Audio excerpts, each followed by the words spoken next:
knowing when to step away. I have a few simple rules in my world, and rule number 2 is when in hole, do not dig. As a marketer in the modern world, you're the only one that's going to look after yourself. And so you have to understand what you do well and what you don't do well and try and figure out how to navigate that path forward. I think marketing in many ways, from a business perspective, has been pretty pictures and words sort of thing. Colouring in department. Yeah, exactly. Yeah, I've got felt tips in my pencil case. Hello you, and welcome to another episode of the Unicorny Marketing Show. Your host for the show today is the amazing Rachel Fairley, who is meeting marketing veteran Leo McCloskey.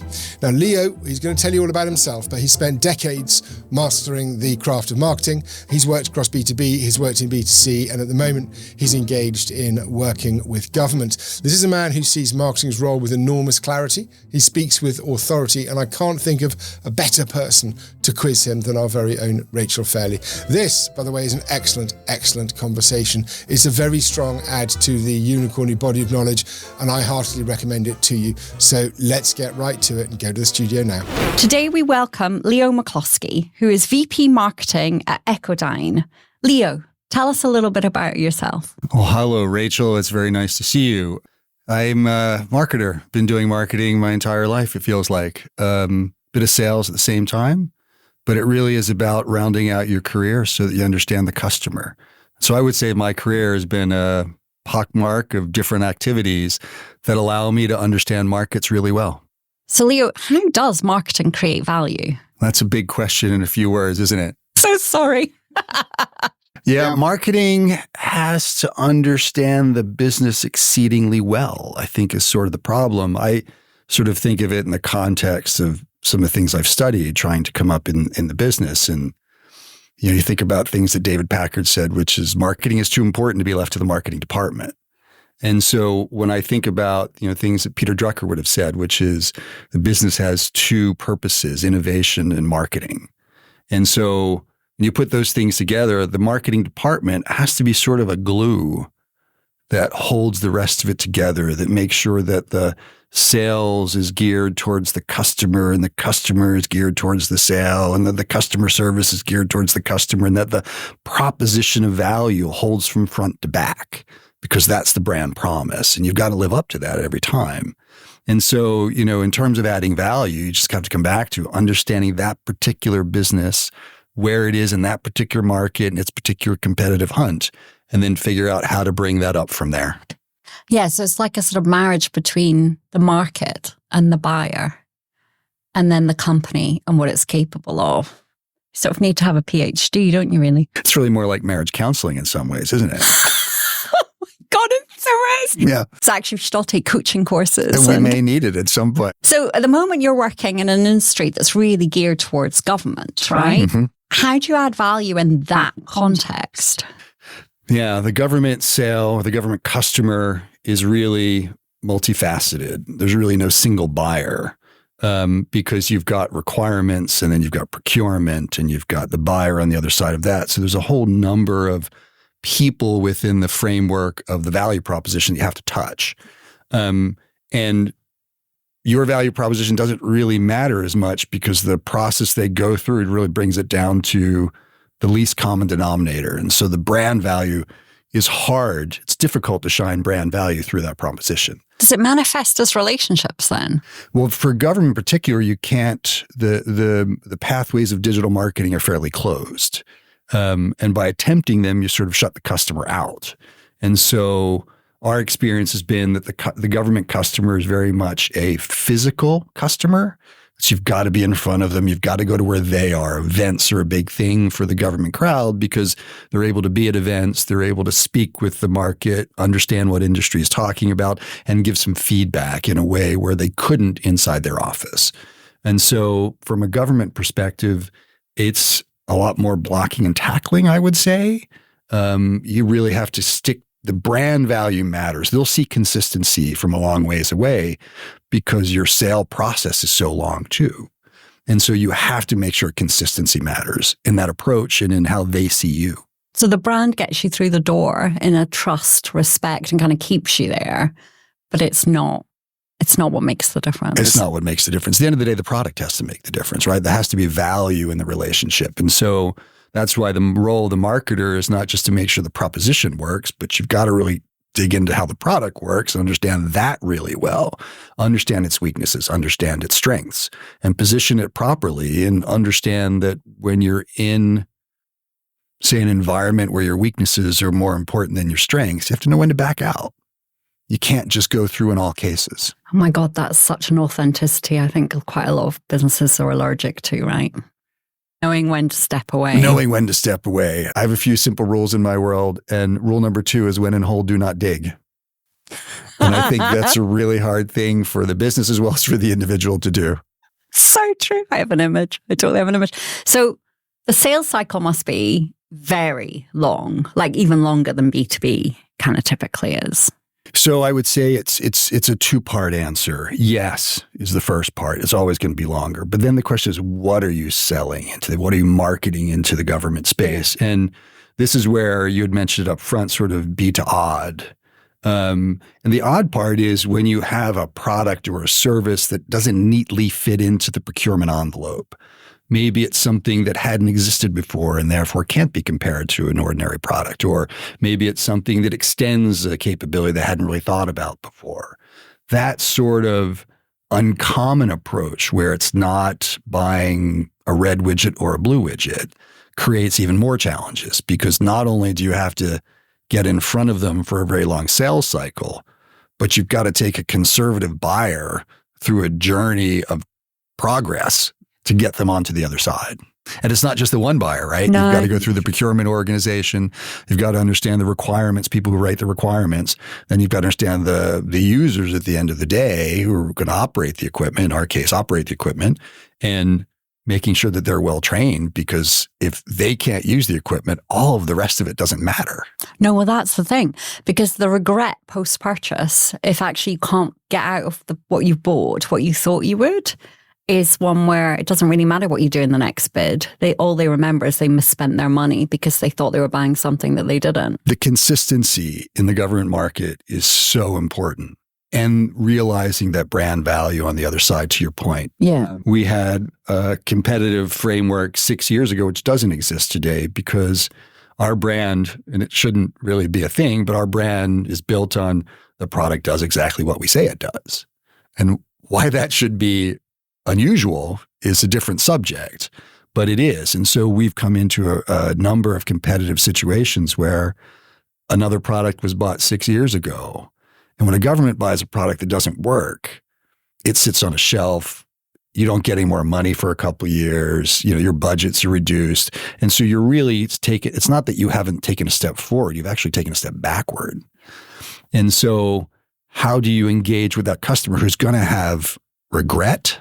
They're going to feel as though they were duped. And so you've got to take them to a point where they have to trust you in order to go on the progress of technology. Yeah. So it's really challenging, the government space, but that's what makes it a lot of fun. It sort of sounds like B2B made harder. There's a lot of similarities with B2B. One of the key paths to the government buyer is through big prime contractors and integrators. And so that's sort of a B2B motion, but it's not your typical B2B motion. And so understanding what that B2B motion looks like relative to the B2G motion and being able to distinguish what those are and be able to put the right assets and messaging and comms around those so that we're communicating properly to the right audience. That's the trick. You like complexity and simplifying it, don't you? I think that's been my niche across my career, actually, is I find some things that people don't quite know how to wrap their head around, and I try to bring it into something that's a digestible biscuit. One of the reasons I like you, I think, is that you don't really care whether you're doing B2C, B2B, B2G. Like, it just doesn't matter, because it's all about that marriage, as you said, and also about trying to make sure that people get what they actually want and need in a way that works, because then it works for everybody. It does. And I think, extension of that would be when we talk about what the role of marketing is and sort of the glue that sort of brings it all together, it's really the team that makes it all work. Yeah. And so how does marketing be that sort of player on the team that helps raise everybody's level of contribution, participation? And, back to the marriage counseling role, you've got to understand people really well.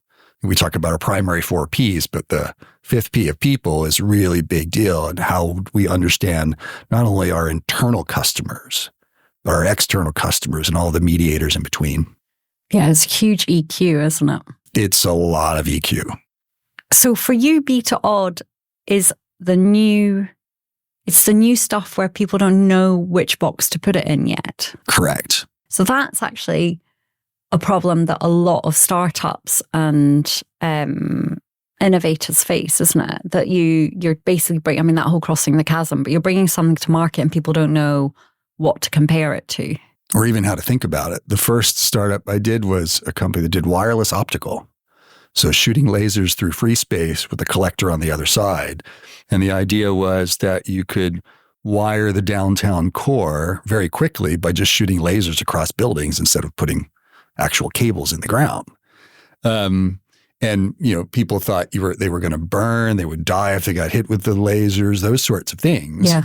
None of which was true, but how do you get people around the corner? And so one of the things I did was I invited the mayor and the city authorities in to do a big demonstration so they could see how safe it was. And so you have to figure out what your obstacles are and then what some strategies are to overcome those obstacles. And the obstacles won't be clear. You're going to have to figure out what they are as they come onto you and figure out how to get around them. And it's all about the human reaction. It is, but for me, it's also been about teasing your way through a problem. So do you worry about the size of the budget that you have for marketing to operate? Do you worry about how many channels you're in? Do you worry? How do you judge whether or not you've got what you need to do that job? That is the $1 million question, right? How do you measure the performance of marketing in that sort of environment? And I find that to be really difficult. We sort of look at budget as sort of growth year on year or subtraction year on year, as opposed to say, where do I put particular dollars in particular areas? Because I really only have one channel, right? Or 2 maybe, right? The individual sales representative who's in front of people and taking those meetings. And then there's sort of events and demonstrations where we show up with our kit or one way or another, explain what we do. And, those are the tactics you have to get through to get to the other side. How does a marketer create value? If that's how marketing creates value, how does the human marketer create value? Well, you have to understand what's valuable on the other side of the equation, right? I think that's one of the first things. How can you contribute in such a way that you're raising the level of all boats, and how to plug in? And so I think from a marketer's perspective, in order to add value, you've got to be multifaceted. You've got to lean into areas that might feel uncomfortable at first, but have to become comfortable for you. Because you're really not, unless you have a particular sort of bent where, I love the data. I can really pull apart data better than anyone else on the planet. This is what I do. Well, then you're sort of in a track. But a marketer who doesn't have a niche, maybe, or a specialty like that, they have to understand where the business is at its moment in time, where the people are, and how to find the seat and row as hard as they can alongside everybody else. It's not really a good answer, I'm afraid. Because no, but I think you're right. Because I think part of the problem is, it's great to have a specialism. I also sort of think that marketing is enough of a specialism without becoming a specialist within a special. But the thing that really strikes me is that there's always more to know. There's always more to understand about the buyer, about how the market works, about what you've got in pipeline, about what the roadmap shows, about what's coming to market. And the problem is that if you don't have a sort of insatiable curiosity for those things, I think you can sort of get a bit trapped, can't you? That's a great way to put it. The velocity of change is going to be really high in the markets. You have to have change on your side too. And from a marketer's perspective, given the changing role of marketing within the business, in some business it's quite large, some business is quite small. And so wherever you are, for me, it's just find a shovel, figure out where you can step in and start helping and learn along the way. Lean into anything you can along the way. It takes some confidence that you don't know everything and you're not expected. You have to learn how to fail. Yeah, and you have to learn how to ask questions when you don't actually understand things and not pretend, I think. It's like men trying to ask for directions. Yes, indeed. No, sexism. No. But I remember when I started in telecoms, I was given a copy, was it Newton's Telecoms Dictionary or something like that? And I used to take it to meetings and it'd have a broken spine because everyone was talking gobbledygook. I mean, it was like business gobbledygook meets telecoms gobbledygook. And I remember just asking questions all the time because I realized that it would take me too long to look things up. So I should go, what do you mean? How is that? Why is that? Is that important? All the time. And I think that it was quite disarming early career moments because I couldn't fake it because it was just so over my head, the language. As you get involved in tech, the deeper you get, the weirder it gets. Yeah. And so you've got to be able to go that journey. I mean, when I am at events, engaging with the market, talking to people come up to me and said, I'm not expecting a marketer to be so technical. You really can answer pretty much any question. I'm like, well, you've got to be there. He does, right? That's what a marketer does.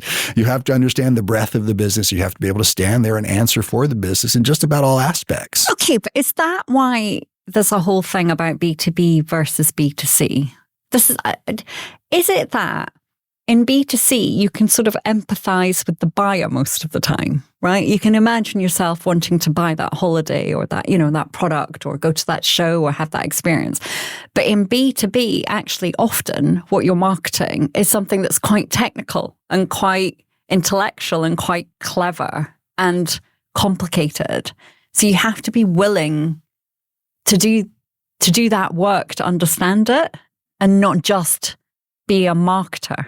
The first book I bought when I got into telecoms was Darren Spawn's textbook on telecommunications. And I read that front to back, and that enabled me in my career to develop expertise in data networking that set me apart.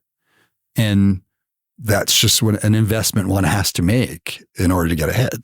And I think if we think about B2B and B2C, I don't know that one is any easier than the other. They're just very different. No, totally not one easier than the other. Just very different. Very different. The propositions in B2C can feel more fleeting because they're momentary. A lot of impulse buying goes on. And so you're leaning into impulses in many cases. Yeah.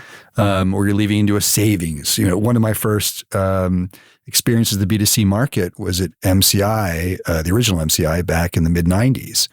And that was when MCI was at the top of its game in the consumer space. It was breaking all the rules and winning all the games. It was a dynamite organization to work for.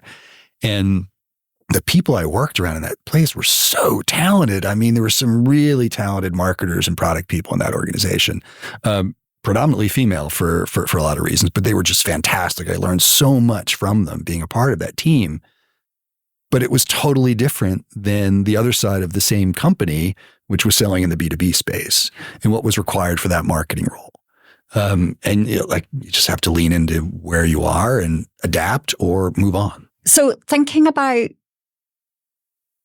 working in B2B and B2C and B2G and B2Odd, and I love all that. Do you find the relationship with the other functions is different depending on which type of business you're in? Like, does finance appreciate marketing more in any of those? I would say that marketing relationships in the B2B world versus the B2C world are totally different. In the B2C world, I don't think you get as in-depth with the product necessarily. Would the marketer really understand? Well, they might, all the materials and the fabric of the coat and why that's such a great coat and why we should market that coat really well. They probably would. But on the B2B side, I think what's required is more detailed product knowledge. I mean, I don't think you can get away with just the high level. You've got to be able to go deep. And you've got to be able to communicate that in a way that doesn't feel like you're spelunking at the same time, which is the challenge on comms. Yeah, the role of finance is definitely different across the board. I would say that it's really more maybe size of company than it is the market you're after. the smaller the company, the easier the relationships, and surely the less confrontational they are, less contentious. The bigger they get, the bigger the company gets, the dreaded P of politics starts moving its way into it. And, that then creates all sorts of anomalies that you have to navigate around. And so I think, the relationships change with the dynamics of the organization, especially as it scales. I think that's probably the better way I'd look at it. I was thinking the same. I don't think it's really to do with what market you're in and what you're selling. It's actually to do with the company size. I don't know. I mean, I've always felt that something dramatic happens when you get to about 1,000 people, and then again when you get to about 5,000, because there's suddenly a realization that you really don't know everybody. But there's a point at which you have to almost man mark in the organization the same way if you're in B2B or B2G, you have to human mark the customer on the other side, right? That there's multiple buyers and buying group, and there are multiple, agreeers of whether or not you're doing a good job on the other side. And that's what gets more complicated. So it becomes a lot about, negotiation and influence, soft influence and power. Soft influence is the key. One of the primary pieces of marketing is product, and product is now its own sort of entity in many cases. Yeah. And so that relationship is really key as the business scales. I've been in business of 120 plus thousand and businesses of 8. And so the scale matters, but the people also matter. Sometimes large businesses with the right team feel small and agile, and small businesses with sort of the wrong team feel clunky and slow. And how you adapt to those as a marketer is really important, because the value you're bringing is the understanding of the market, how to prosecute that market given the business value that you're trying to relate or communicate. And you just got to figure out how to pitch in and do that every time you get the opportunity. It's quite hard work, actually. What makes it harder is marketing. The shine of marketing maybe has been, the blooms off the rose a bit in many ways. I don't know how to put it exactly, but I think marketing in many ways from a business perspective has been pretty pictures and words sort of thing. Coloring in department. Yeah, exactly. Yeah, I've got felt tips in my pencil case. That to me, and this would be sort of a bold statement, sort of speaks to the ignorance of people in business, right? I mean, marketing has got to have a high EQ to understand the role of every other organization in the business and how to relate to them, but that doesn't always reciprocated, right? And so, how do you work through those relationships too? Can be a challenge. Do you think marketers?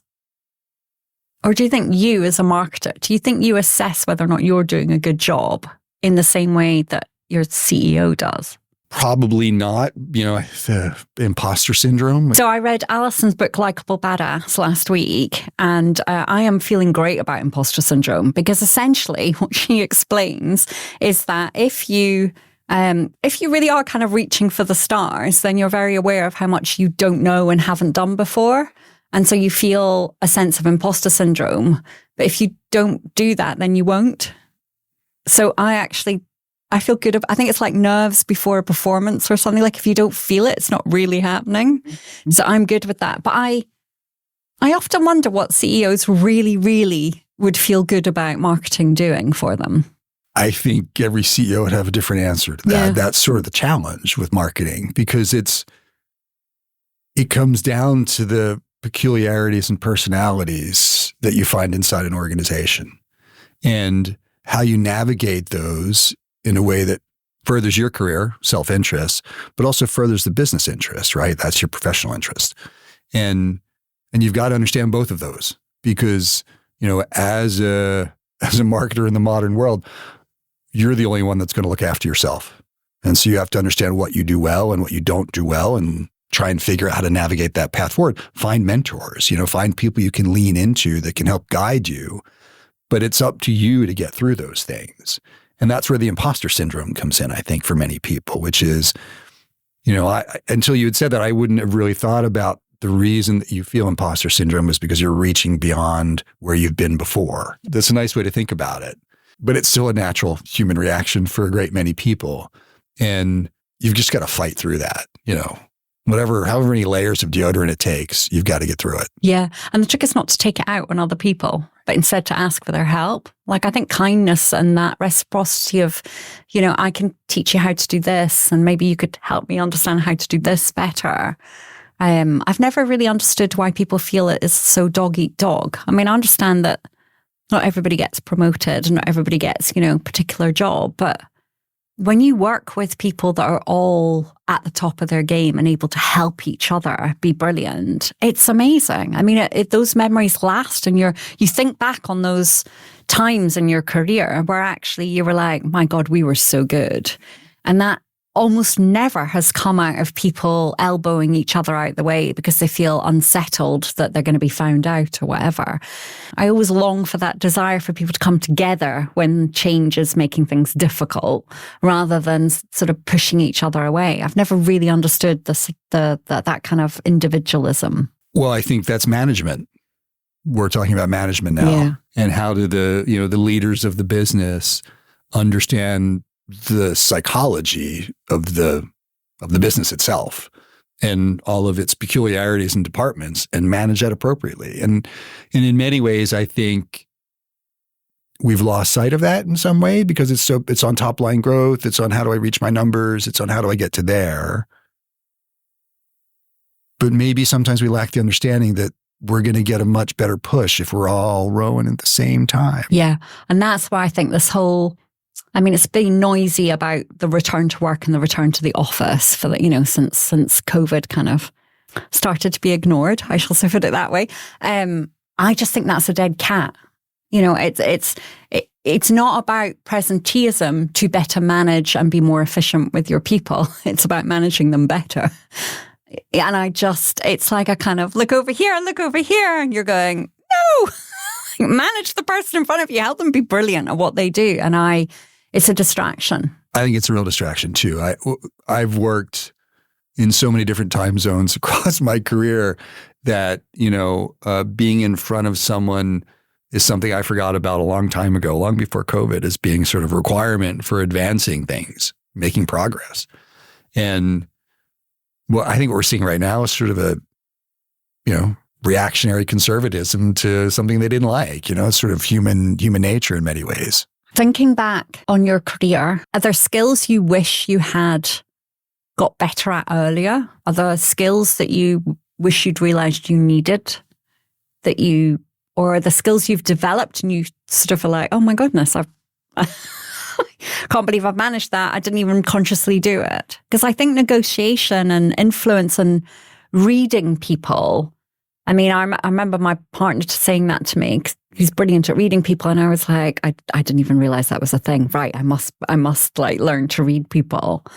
So skills that you don't get told that you're going to need. Well, you've got hard skills and soft skills, right? I would say your hard skills are sort of the marketing. Like, do you really know your game? And you have to know your game, and whether you're in finance or in product or marketing, knowing your game, being someone others can turn to, rely on, and get a sort of straight answer that allows other people to move on. That is sort of, I'll call that a hard skill. Like, you've got to understand how to do all of those things as a marketer. But then the soft skills are all the human stuff. How do I relate to the person next to me? How do I relate to the person above me? How do I not think of the managers who's the same age as my father or my mother sort of as not being a peer? Those challenges I think are really interesting on the soft side. I think in my own case, I would say being comfortable in my own skin's sort of been the biggest thing. There have been personal challenges along the way where I've kind of worked with others that didn't really work out as much as I might have wanted it to. But you've got to be true to yourself. And when those things happen, you just got to move on. And so I think for me, it's been, lean in on what you know, discover the things you don't know, and then lean in on those some more. Yeah. And then just don't get distracted by the things that happen you can't control. I wish I could have learned that a long time ago. I think I've learned things along the way when I needed to learn them. I think I had some brilliant people along the way who made me look better because they were part of the team. You know, I always think of the team as I should be the weakest link on the team. I should have a team of just startling performers who are all on their way to something greater, not something I can bottle up and keep in a jar and keep for myself. Yeah. How do you understand that as you move into managing roles in marketing? How do you promote others? And I don't mean like into higher roles in the company, but help them move on in their career, help them develop. And whether it's inside the organization or outside the organization, you've got to help them from a people perspective, not just as a marketer in the company. Yeah, I think that's it. I get pure pleasure out of figuring out what somebody's good at or could be brilliant at, and then what the business needs and finding that coming together, and then, coaching, supporting, finding the right people for them that they just fly. But I know that on the flip side, my Achilles heel, and I have got better at managing it, but on a bad day, it's still bad, is I really don't suffer fools. I find it intolerable when somebody has status and power who is a numpty. I like meritocracy. I like people being supported and encouraged. But at the same time, what I also hate is people being beaten up for being in the wrong job at the wrong time. And you're like, well, but that's not their thing. Of course they're not doing brilliant at it. They shouldn't be doing that work. They should be doing this work, But I get a lot of pleasure out of that, out of seeing people blossom and shine. And that's what I crave working with. I crave working with people who, have a sort of fizz and an energy about, because they know they're in the right place at the right time. They're doing the right work and they're getting better and better at it. It's a pure joy, I think, that comes from that. There's a funny line between sort of imperial management and primus inter pares, first among equals management. Yeah. And you can quickly trip over that line. Yeah, you can. Once your ego starts building up. That's just human nature, though. A lot of egos in tech, though. A lot of egos. Every now and again, you come across them. Oh, I know. So what's next for you? Are you, when you look out the next sort of few years, what are there things you want to learn? Are there things you want to try? Are there things you want to experiment with? Like, what are you still curious about? Oh, that's a really interesting question. It's an annoying question, actually. I'm not sure how I would answer it, but I think for me, the next few years are about, delivering on the promise of where I am. And, really taking that to a level that is out of this world. And then I would really like to be in the position of being able to help multiple businesses. I think, I don't like the word consulting because it feels like you're going to take my watch and tell me what time it is. And so, for me, it's about, and I just want to add value, right? I mean, to me, that's the end of the day, is how can I help in some way? Because, as I start looking at the far side of my career, and you think about, what keeps people energized across life. And the word I come back to is contribution. Like, unless you're contributing somehow, you're just going to start withering away. And so, for me, I never think about, like, people ask me, like, when are you going to retire? I'm like, I don't know what the word means. I mean, yeah, my dad doesn't either. If you're listening to this, I know you haven't actually retired yet. I can't think of what that is, to be honest. For me, I'd be bored. I would feel as though I was missing out on something, not being able to get in the trenches with people, help, tease apart a problem, really figure it out, identify what the customer needs, our wants, how does that feed into the product? How do we build that in such a way that's cost effective that we can compete in the market and actually win, all that good stuff, and how do you do that in such a way? And how do you, for me, I did a bit of teaching back in the day. I lived in Japan, taught English, back in my early years. I really enjoyed that. And I don't know that I'd ever get in classroom style teaching, but, just being amongst people, contributing, learning what they're thinking. And then here's the things I would have thought about. And how does it tease out today? Because you're going to learn along the way too. And that's the sort of return on contribution. I mean, I'm just learning how to edit my own book. I mean, wow. Nothing like self-censorship. Well, part of it is, I think, I I feel like I'm still learning how to tie my own shoes sometimes. Humility is a good thing. No, grown-ups are for other people. I'm going to live in Neverland forever if I could. But I guess I couldn't emphasize enough the people aspect of it, who you work amongst. And as a marketer and as a human, you should really try to be amongst the good, not the bad. And identify like, this is a bad situation. These are not good people. This is mean, right? You got to get yourself out of there, because perseverance in that situation will teach you things you don't want to be taught. And you're going to learn them whether you like it or not, because you'll see it repetitively time and time again, and it's just going to stick. And so, extricating yourself from the bad situations before they become terribly bad. Boy, I wish I'd have learned that a long time ago. But yeah, those are some important lessons you'll learn along the way. They are. Always have enough money that you can walk out the door. 3 months rent or whatever. Understand your situation. Yes, indeed. Yep. If you're in a bad situation, just, or even if you don't leave, but just be looking around actively, be in the market.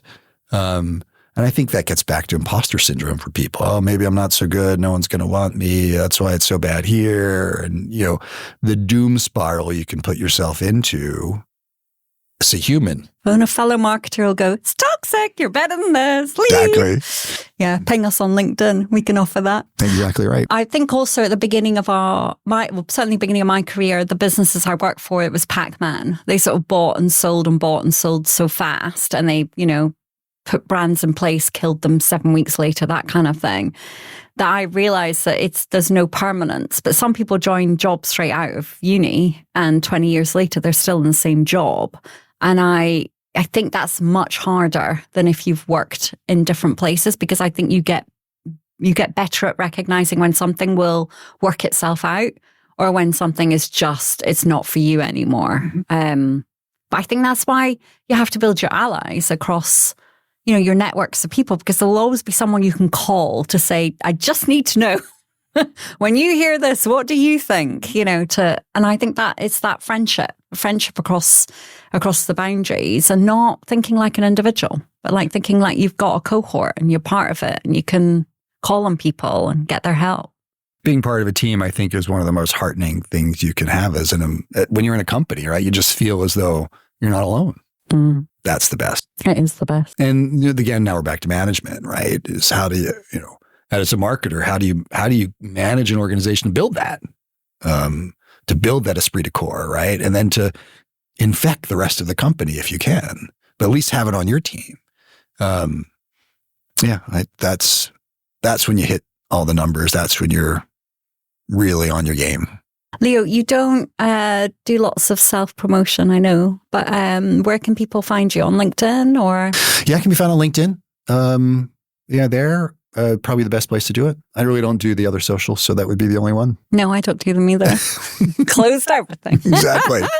Well, thank you so much, honestly, for sitting down today. I think it's interesting thinking about the business of marketing and how marketing adds value, but then as an individual, what your role is in that. Because often we pull these things apart as if somehow we're not really involved, or we make it all about us and don't realize that there's something bigger. It's that really weird space between personal and impersonal. Yeah. You have to aim for it, because you're not going to get it accidentally. Hey folks, that wraps up today's episode of the Unicorny Marketing Show. I really hope you enjoyed Leo and Rachel's conversation as much as I did. And they talked about all sorts of things, from simplifying complex ideas to aligning teams through emotional intelligence. I think Leo and Rachel shared some really cool ideas that we can all use to create real value in our day-to-day. Now, if you found today's episode interesting or helpful, please be sure to subscribe. That way you never miss an episode in future. And if you did really like it, well, why not leave us a review? By the way, if you've got a burning question that you'd like us to answer on the Unicorny Marketing Show, why not send it to us through our website at unicorny.co.uk, or you can send it direct to me via LinkedIn, and you can message me there directly. You'll find my details again on the episode notes for this podcast. That's it though. Thank you for tuning in. We're going to catch you next time on the Unicorny Marketing Show. Till then, be good.